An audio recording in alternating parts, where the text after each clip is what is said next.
السلام عليكم ورحمة الله وبركاته. متتبعين الراقي الجزائري هاني، إن الحمد لله نحمده ونستعينه ونستغفره ونتوب إليه ونعوذ بالله من شرور أنفسنا ومن سيئات أعمالنا، فمن يهده الله فلا مضل له ومن يضلل الله فلا هادي له. اللهم اشرح لي صدري ويسر لي أمري واحلل عقدة من لساني يفقهوا قولي. أما بعد، أردنا اليوم أن نتطرق في هذا الموضوع على بعض الأشخاص الذين ينشرون في المواقع الإلكترونية، الذين يتكلمون ويخوضون في أحد المواضيع هذه الذي يخوضون فيها لا توجد لها مصداقية أبدا، لأن ذلك يعتبر مبلغه من العلم. كثيرا من الرقاة هنا في الجزائر وبعض أناس الجهل والعياذ بالله يخوضون في مواضيع هذا الإنسان الزوري أو السلالة الزوري، ويقولون هذا من الشرك أو من المس أو من الدج وإلى آخره.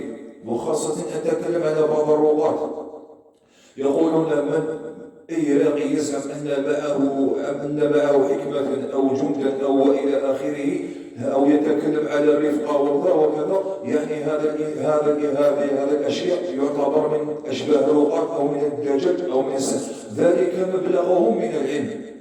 هذا البشر يعتبر من البشر الذي كبر إن في صدورهم ما هم ببالغين، ويتكلمون ويزعمون أعطيني الدليل من الكتاب والسنة ومن العلم. تعال يا أخي، سنتطرق إلى بعض الأدلة من الكتاب والسنة. أولا، في حديث الرسول صلى الله عليه وسلم قال: لا بأس بالرقاة إن لم يكن فيه شرك بالله. هذا أحد الأحاديث، يعني الرقية الشرعية مقيدة بكتاب والسنة، يعني علمها لن يقتضي بعلم محدد، يعني علم الرقية هذا لا ينتهي، مختصص أن لا يكون فيها شرك بالله. وثانية، إلى من يتكلم عن الرفقة، يعني هذا الرفقة لا توجد في الكتاب ولا في السنة. هذه الرقية هذه الرفقة قلنا تأتي من عند الله عز وجل. هذه الرفقة تأتي متبوعة وراثيا. تريد أن تتحقق في مجال الكتاب والسنة؟ نعم يا أخي، من حقك أن تتأكد، ومن حقك أن تتطرق إلى علم يقتضي بك إلى طريق الحق والصواب، لأن الله عز وجل قال في كتابه: لا تقف ما ليس لك به علم. إذا لم يكن لديك علما في هذه الأشياء لا تكلف نفسك، لأن الله عز وجل قال: لا يكلف الله نفسا إلا وسعها، لها ما كسبت وعليها ما اكتسبت. هذا البشر الذي خلقه الله عز وجل كله في اختلاف. الله عز وجل قال: يزيد في خلقه كيف يشاء. يزيد الله في خلقه كيف يشاء. وقال جل وعلا أيضا: أعوذ بالله من الشيطان الرجيم: أم يحسدون الناس على ما آتاهم الله من فضله فقد آتينا آل إبراهيم الكتاب والحكمة وآتيناهم ملكا عظيما. أولا، إلى من يقول أن هذه الأشياء، وخاصة من يتكلم أن هذه الزورية من الشرك والدجل مفروغ منها. أيضا بعض الرقاة تريد أن تبحث عن الدليل. سنتكلم في مجال الكتاب والسنة. هل داعية الجن أتت إلى الرسول صلى الله عليه وسلم في زمن الرسول صلى الله عليه وسلم وسألته عن الزاد وسألته عن الأشكال أو عن الطعام؟ هل يوجد هذا الحديث؟ نعم، يوجد هذا الحديث، هو حديث صحيح وصححه كل العلماء، أنه صح عن النبي صلى الله عليه وسلم: أتته داعية الجن وسألته عن أشكالهم وسألته عن الزاد وسألته عن كل شيء. يعني هذا عالم الجن إذا أتوا عن النبي صلى الله عليه وسلم وسألوه وتكلم هل يعني هذا من الدجل والشرك بمقتضى بعض لغات الجهل والافتراء والكذب وبعض السحرة الذين يتكلمون في الوسائل الإعلامية ويطعنون فيه ويخوضون في هذه المواضيع. هذا حديث صحيح مختصر، هذا دليل. وأيضا إذا كنت أنت تتكلم عن الرفقة الصالحة، أنا أقول لك توجد بعض أئمة السلالة الزهرية وتعرف نفسها أن الرفقة حق، وأن رؤيتهم للرسول صلى الله عليه وسلم في منامهم حق، يعني أن من رأى الرسول صلى الله عليه وسلم في حديث الرسول صلى الله عليه وسلم أنه من قال من رآني فقد رآني بصفاتي الحقيقية، لأنه الشيطان لا يتمثل بصورة الرسول صلى الله عليه وسلم.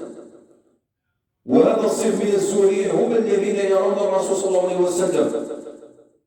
هذه أدلة خاصة، وهذه الأدلة خاصة لا أتكلم عن الأشخاص الذين يتكلمون، لا نقول أي زهري أي إنسان زهري يعني له كرامات ومبارك وإلى، أنا أتكلم على الأئمة، لأن هذه الأشياء تصير بالأشياء الحقيقية، الأشياء التي تعتبر بعلم اليقين وحق اليقين وعين اليقين. توجد بعض الأئمة ينتمون إلى هذا الصنف من البشر، رؤياهم وحكمتهم وإلى آخره يرون الرسول صلى الله عليه وسلم، ويوجدون أيضا هنا في الجزائر، ومنهم من تم توقيفهم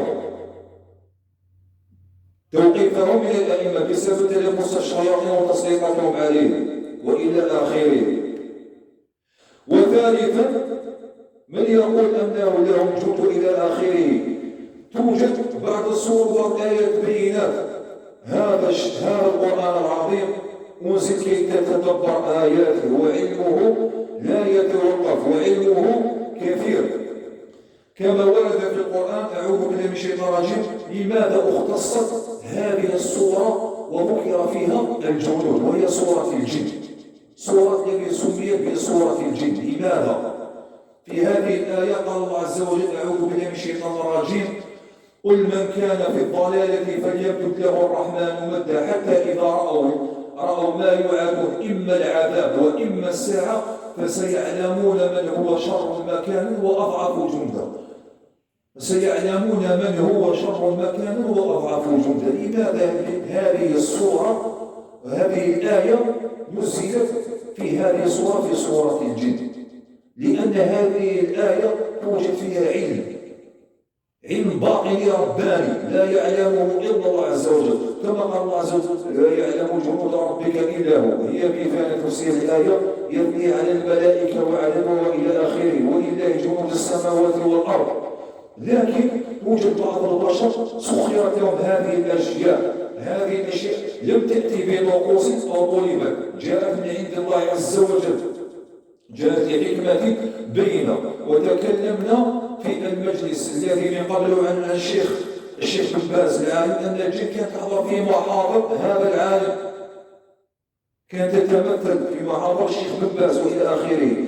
أنصح متتبعين الراعي الجزائري أن لا يتطرقوا في هذه المواضيع، مواضيع رؤاة الجن ومواضيع الدجالين السحرة الذين يتكلمون بطريقة الكتاب والسنة، وهم فقط لإدحاض باطلهم.